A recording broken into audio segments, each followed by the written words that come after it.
Again mini blog start. मेरी बहन क्या कर रही है? स्वच्छ भारत का इरादा कर लिया मेरी बहन ने। मेरे पापा योगा कर रहे हैं और मम्मी मम्मी मेरे को ऐसा क्यों लग रहा है कि आज आलू के पराठे बन रहे हैं।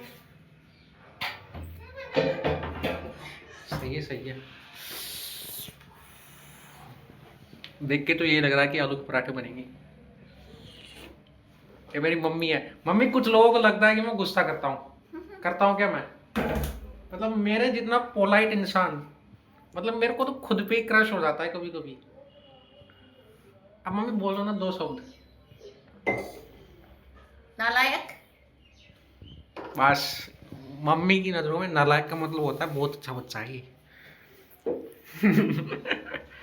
ठीक है, मिनी ब्लॉग का एंड करते हैं यहीं पर। टाटा बाय बाय, जय हिंद जय भारत, गुड मॉर्निंग।